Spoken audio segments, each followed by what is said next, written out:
Hello बच्चों, welcome back to my YouTube channel LTR GK study पे आप सभी का स्वागत है। दोस्तों, आज बात करेंगे सामाजिक विज्ञान का इतिहास कक्षा 8 की बातें हैं, जिसमें हमारा अध्याय है 6। हम लोग अध्याय 5 कर चुके हैं और जो अध्याय 5 से पहले देखना चाहते हैं ना, आपको डिस्क्रिप्शन में लिंक मिल जाएगा आपका चैप्टर वाइज, वहां से आप देख सकते हैं। ठीक है दोस्तों, तो आज बात करेंगे, क्या बात करेंगे, क्लास 8 का है अध्याय 6, देशी जनता को सभ्य बनाना, राष्ट्र को शिक्षित करना। अब जो देश है, हमारा जो राष्ट्र है, उसको शिक्षित करना और जो जनता है उसको ताकतवर मजबूत बनाना, इसके बारे में बात करेंगे।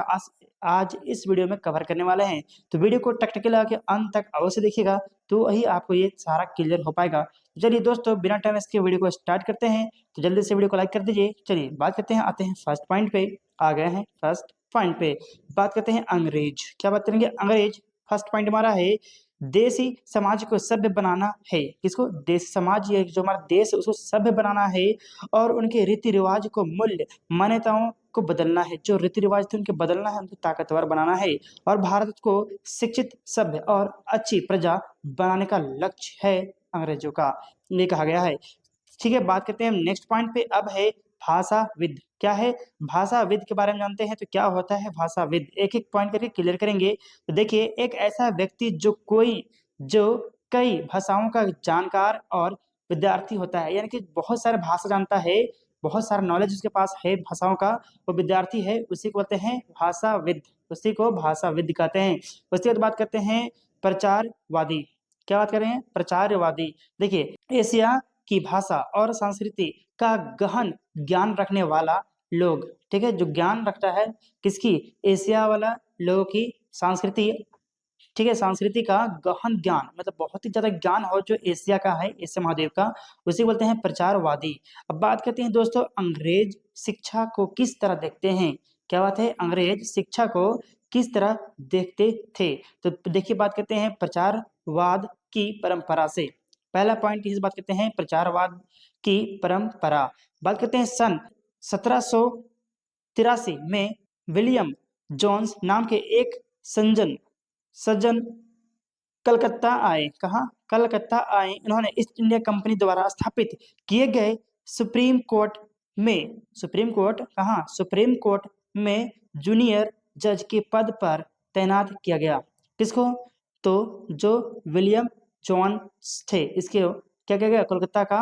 कोलकाता में एक सुप्रीम कोर्ट में जूनियर जज के तौर पर तैनात कर दिया गया। कानून का माहिर होने के साथ साथ जॉन्स एक भाषाविद भी थे। क्या थे? भाषाविद भी थे। दोस्तों, बात करते हैं, देखिए उन्होंने, किसने, थोड़ा सा जूम करते हैं ना, देखिए बात करते हैं, उन्होंने ऑक्सफोर्ड में ग्रीक और लैटिन का अध्ययन किया था। दो भाषा का इन्होंने अध्ययन किया था, पढ़ा था, एक ग्रीक और एक लैटिन भाषा का अध्ययन किया था। वे फ्रेंच और अंग्रेजी जानते थे। कौन सा भाषा?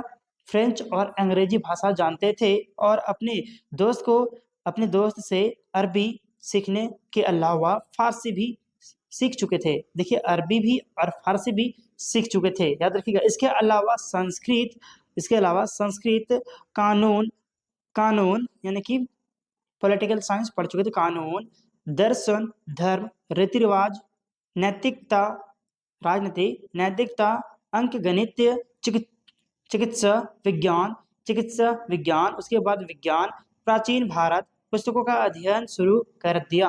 किसने? तो जॉन्स ने, याद रखिएगा। बात करते हैं अब हेनरी टॉमस कोलब्रुक। ठीक है, याद रखिएगा दोस्तों। बात करेंगे इसके बारे में थोड़ा सा। वह संस्कृत और हिंदुत्व के प्रचार, प्राचीन धार्मिक ग्रंथों के सिद्धांत या विद्वान थे। ठीक है, विद्वान थे, याद रखिएगा। हेरमिक टॉम्स कोलब्रुक, नेथेनियल और जोन्स ने एशियाटिक सोसाइटी ऑफ बंगाल के गठन किया और एशियाटिक सोसाइटी, ठीक है, एशियाटिक रिज्ड नामक शोध पत्रिका एक प्रकाशन शुरू किया। दोस्तों, अब बात करेंगे नेक्स्ट पॉइंट पे। चलिए बात करते हैं अब हम लोग नेक्स्ट पॉइंट पे। देखिए, आते हैं नेक्स्ट पॉइंट पे। आप ये सब देख सकते हो, यही है। ठीक है, यही है ना। देखिए, अब बात करते हैं थोड़ी इस पे। क्या बात करेंगे दोस्तों? देखिए दोस्तों, जूम करते हैं सही से। बात करते हैं अब क्या है मदरसा। क्या बात करेंगे? मदरसा के बारे में बात करते हैं। सीखने के स्थान को अरबी भाषा में मदरसा कहा जाता है। जहाँ सीखा जाता है उसी को मदरसा कहा जाता है। यह किसी भी तरह का स्कूल या कॉलेज या कोई अन्य संस्थान हो सकता है, उसको मदरसा बोलेंगे, जहाँ सीखने की चीजें हैं। बात करेंगे 1781 में अरबी, फारसी, इस्लामिक कानून के अध्ययन को बढ़ावा देने के लिए कलकत्ता में एक एक मदरसा खोला गया। कब? तो 1781 में ही, याद रखिएगा। बात करेंगे 1791 में बनारस में हिंदू कॉलेज की स्थापना की गई। जो अभी जानते हैं हिंदू कॉलेज, ठीक है, जो कब किया गया था? तो 1791 में ही किया गया था। हिंदू कॉलेज की स्थापना किया गया था अंग्रेजों के द्वारा ही। बात करेंगे ताकि वहाँ प्राचीन संस्कृति और ग्रंथों की शिक्षा दी जा सके और देश का शासन चलाने में मदद मिले। क्या करे? देश का शासन चलाने में मदद मिले, ऐसा मानना था अंग्रेजों का। इसलिए इन्होंने कॉलेज और स्कूल्स खोले, मदरसा खोले। ठीक है, अब बात करते हैं नेक्स्ट पॉइंट पे। देख सकते हैं आप यहाँ पे मदरसे के बच्चे पढ़ रहे हैं ना, देख लीजिए, ये है मदरसे के बच्चे पढ़ाई कर रहे हैं। बात करते हैं मुंशी की। अब नेक्स्ट पॉइंट आता है हमारा मुंशी। ऐसा व्यक्ति जो फारसी फारसी पढ़ना, लिखना और पढ़ाना जानता हो उसे मुंशी यानी कि मौलवी, उस समय के मौलवी कहा जाता है। याद रखिएगा। अब बात करते हैं पूर्व की जघन्य गलतियों के बारे में। अब जानते हैं एक एक करके विस्तार से। तो बात करते हैं, देखिए क्या है, 19वीं सदी की शुरुआत से ही हमारे अंग्रेज अफसर के प्रचारवादी शिक्षा के प्रचारवादी दृष्टिकोणों की आलोचना करने लगे थे। उनका कहना था कि पूर्वी समाजों का ज्ञान, यहाँ की पूर्वी यानी कि पूर्वी ये वाला इलाका, ये पश्चिमी था, ये उत्तरी और दक्षिणी। तो पूर्वी का बात कर रहा है, याद रखिएगा। तो पूर्वी क्या बात कर रहा है? पूर्वी, है ना। पूर्वी समाजों का ज्ञान त्रुटियों से भरा हुआ और अवैज्ञानिक है, ये कह रहा था अंग्रेज। बात करते हैं उनके मुताबिक पूर्वी साहित्य अगंभीर और सतहित था। इसलिए उन्होंने दलील दी कि अंग्रेजों को अरब की संस्कृति, भाषा व साहित्य के अध्ययन को बढ़ावा देने पर इतना खर्चा करना चाहिए। ठीक है, इतना खर्चा करना चाहिए। भारतीयों को पूर्वी समाजों के कर्तव्य और धार्मिक साहित्य की बजाय ये पढ़ना जाना चाहिए। क्या? अंग्रेजी पढ़ना जाना चाहिए, ये कह रहा था अंग्रेज। की पश्चिम ने किस तरह की वैज्ञानिक और तकनीकी सफलताएं हासिल की है? बताओ आपने आपको कि कितनी तकनीकी सफलताएं हासिल की है। ये पश्चिमी इलाका वाला, ये वाला पार्ट जो यूरोप आते थे और अंग्रेज आते थे, उसके बारे में बात करते हैं दोस्तों। अब क्या है, मकौले के बारे में बात करते हैं, इसका पॉइंट विस्तार से जानते हैं। बात करते हैं 1835 में। कब? 1835 में अंग्रेज का शिक्षा अधिनियम पारित किया गया। ठीक है, 1835 में अंग्रेजों का शिक्षा अधिनियम पारित किया गया। अंग्रेजी पढ़ना लोगों को सभ्य बनाने, उनकी रुचियों, मूल्यों और संस्कृतियों को बदलने का रास्ता हो सकता है। कलकत्ता का मदरसे और बनारस स्कूल यानी कि स्कूल कॉलेज जैसे प्रचारवादी संस्थाओं को प्रोत्साहन दिया गया। याद रखिए, कब? 1835 में। ठीक है, याद रखिएगा दोस्तों। अब बात करते हैं, अगर वीडियो अच्छी लग रही है ना तो वीडियो को लाइक करना है और अपने दोस्तों के साथ शेयर करना है और नेक्स्ट वीडियो के लिए हमें फॉलो जरूर करना है दोस्तों। बात कर देंगे अब व्यवसाय के लिए शिक्षा यानी कि बिजनेस के लिए शिक्षा की पढ़ाई। देखिए, बात करेंगे अब व्यापार के लिए, ठीक है ना, बिजनेस के लिए शिक्षा। इसके बारे में डिटेल्स में जानते हैं एक एक करके पॉइंट में।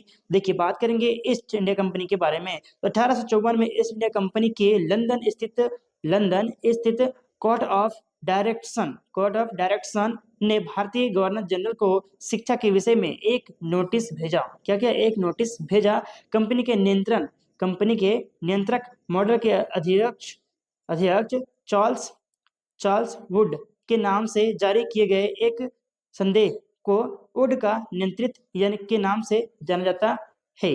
अब बात करते हैं प्रचारवादी ज्ञान के स्थान पर। कहाँ? प्रचारवादी ज्ञान के स्थान पर यूरोपीय शिक्षा को अपनाने से व्यवहारिक आर्थिक क्षेत्र में लाभ प्राप्त होंगे। जो व्यवहारिक शिक्षा का अपनाएंगे उनको लाभ प्राप्त होगा, ये अंग्रेजों का कहना था। उसके मुताबिक यूरोपीय शिक्षा बी के माध्यम से भारतीयों को व्यापार और वाणिज्य के विस्तार से होने वाले लाभों को समझने और देश के संसाधनों के विकास का महत्व समझने में मदद मिलेगी। ये और यूरोपीय जीवन शैली से इनकी रुचियों और आकांक्षाओं को में बदलाव आएगा, ऐसा कहना था अंग्रेजों का। अब बात करते हैं नेक्स्ट पॉइंट पे। 1854 में नीति पत्र के संबंध नीति पत्र के बाद अंग्रेजों ने कई कई अहम कदम उठाए। बात करेंगे सरकारी शिक्षा विभागों का गठन किया ताकि शिक्षा संबंधी सभी मामलों पर सरकार का नियंत्रण स्थापित किया जा सके, इसलिए ये सरकारी संस्थान बनाया गया। बात करते हैं स्कूली शिक्षा प्रणाली में परिवर्तन के प्रयास भी किए गए। अब दोस्तों बात करते हैं स्थानीय पाठशालाओं का क्या हुआ। जो स्थान के पाठशाला यानी कि स्कूल्स हैं उनका क्या हुआ, तो बात करेंगे विलियम एडमन की रिपोर्ट में बताते हैं कि क्या हुआ। बात करते हैं 1830 के दशक में, कहा 1830 के दशक में स्कॉटलैंड से आए ईसाई प्रचारक एडम विलियम एडम ने बंगाल और बिहार के जिलों का दौरा किया। कंपनी ने उन्हें ढेरी ढेरी स्कूलों में शिक्षा की प्रगति पर रिपोर्ट तैयार करने का जिम्मा सौंप दिया। बात करते हैं एडम ने पाया कि बंगाल और बिहार में 1 लाख से ज्यादा पाठशालाएं हैं। कितना? 1 लाख से ज्यादा पाठशालाएं। कब की बातें कर रहे हैं बेटा? तो 1830 की बातें हैं ये, याद रखिएगा। अब बात करते हैं नई दिनचर्या। किसकी बात करेंगे? नई दिनचर्या यानी कि नए नियम की बात करेंगे। तो बात करते हैं 19वीं सदी के मध्य तक कंपनी का अध्ययन मुख्य रूप बसे उच्च शिक्षा पर था। बात करेंगे 1854 में कंपनी ने देशों की व्यवस्था में सुधार लाने का फैसला किया। क्या देशों में सुधार लाने का फैसला किया। कंपनी एक नई दिनचर्या यानी कि नए नियमों और नियमित निरीक्षणों के जरिए पाठशालाओं को और व्यवस्थित करना चाहती थी। कौन? तो अंग्रेज। बात करते हैं अब देखिए राष्ट्रीय शिक्षा की कार्य सूची। क्या है? राष्ट्रीय शिक्षा की कार्य सूची। बात करते हैं दोस्तों, अगर वीडियो अच्छी लग रही है ना तो वीडियो को लाइक कर देना है, अपने दोस्तों के साथ शेयर कर देना है और नेक्स्ट वीडियो के लिए हमें फॉलो जरूर करना है। तो दोस्तों बात करते हैं 19वीं सदी की शुरुआत।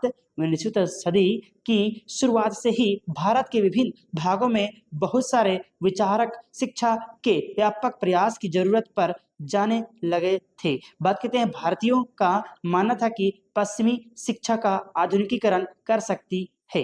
ठीक है, जो आधुनिक शिक्षा है वो पश्चिम बातें हैं यानी कि इंग्लैंड वासियों का पश्चिमी इलाकों का बात करेंगे। तो पश्चिमी शिक्षा, जो पश्चिम का जो शिक्षा है, जो नॉलेज है, जो ज्ञान है, उसकी पश्चिमी शिक्षा का अध्ययन आधुनिकीकरण कर सकते हैं हम लोग। बात करते हैं अब देखिए क्या है, भारतीय पश्चिमी शिक्षा के विरुद्ध थे महात्मा गांधी और रविंद्रनाथ टैगोर जी। ये 2 शख्स ऐसे थे जो पश्चिमी शिक्षा का क्या कर रहे थे? विरोध कर रहे थे। वो कौन कौन से शख्स हैं जो पश्चिमी शिक्षा इनके इंग्लैंड वासियों का जो शिक्षा है उनका विरोध कर रहे थे? तो वह है महात्मा गांधी हमारे और रविंद्रनाथ टैगोर जी। दोस्तों अब बात करते हैं, एक एक पॉइंट करके इसमें क्लियर करेंगे, है ना।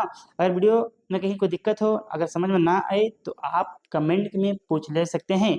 बात करते हैं अब महात्मा गांधी की थोड़ी। देखिए तो अंग्रेजी शिक्षा ने हमें गुलाम बना दिया। आज हम अंग्रेज की जो वर्ड बोल रहे हैं ना, इंग्लिश बोल रहे हैं, वो क्या है? एक गुलाम का पहचान है कि हम सब गुलाम हैं अंग्रेजों का।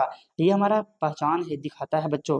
तो अंग्रेजी शिक्षा देख सकते हैं आप सब, यही है हमारा गुलाम की पहचान, अंग्रेजी शिक्षा। अब बात करते हैं औपनिवेशिक शिक्षा। किसकी बात करेंगे? औपनिवेशिक शिक्षा की बात करते हैं तो सबसे बड़ा रोल प्ले आता है वह है महात्मा गांधी जी का। बात करते हैं, महात्मा गांधी का कहना था कि औपनिवेशिक शिक्षा ने भारतीयों के मस्तिष्क में हिम्मत का बोध पैदा कर दिया है। इसके प्रभाव में आकार यहाँ के लोग पश्चिमी सभ्यता को श्रेष्ठ मानने लगे हैं। जो भारत सभ्यता था उनको कम, लेकिन जो पश्चिमी सभ्यता के श्रेष्ठ मानते थे, जो वहाँ के भाषाएं थे उनकी। बात करते हैं और अपनी संस्कृति के प्रति उनका गौरव भाव नष्ट हो रहा था। जो अपनी संस्कृति थी, जो भारत की संस्कृति है, उसके प्रति वो गौरव, उनकी जो इज्जत थी वो नष्ट होता जा रहा था, बजाय पश्चिमी शिक्षा के। जो पश्चिम की शिक्षा थी, जो पश्चिम का नॉलेज था, जो ज्ञान था, उनको ज्यादा महत्व दिया जाता था भारत में।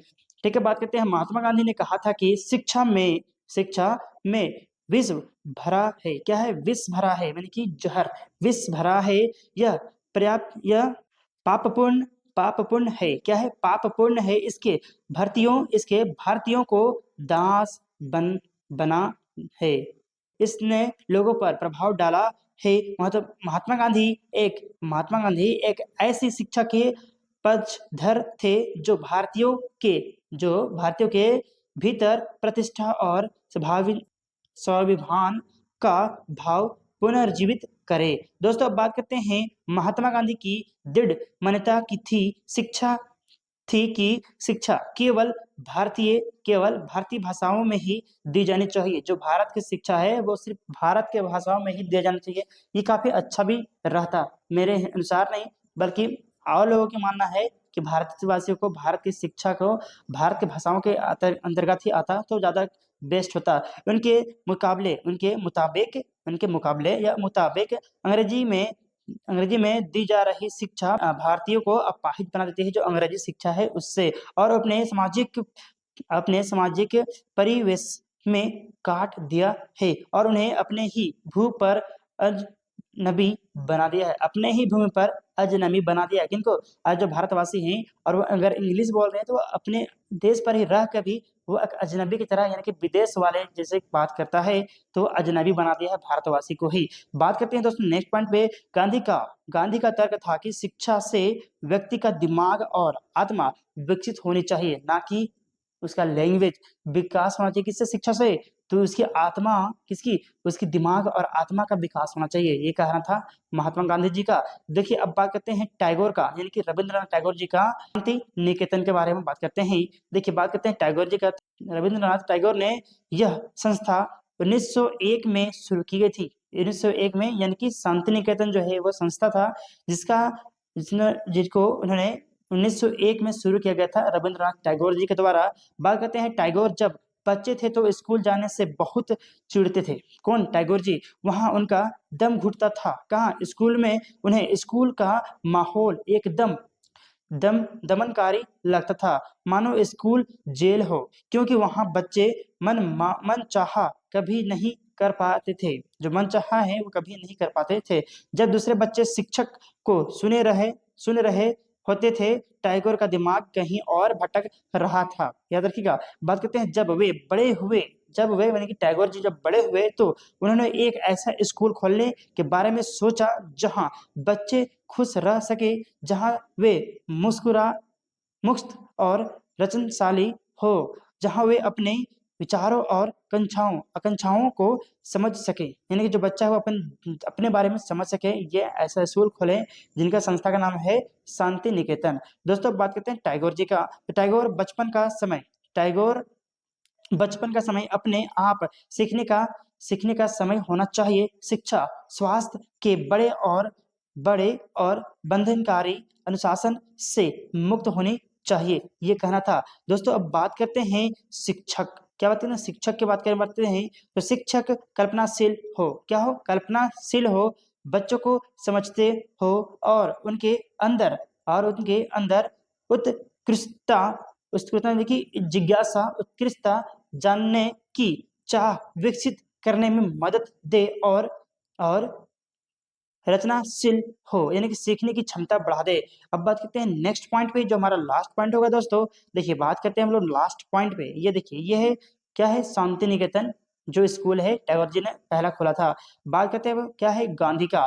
तो बालक के दिमाग और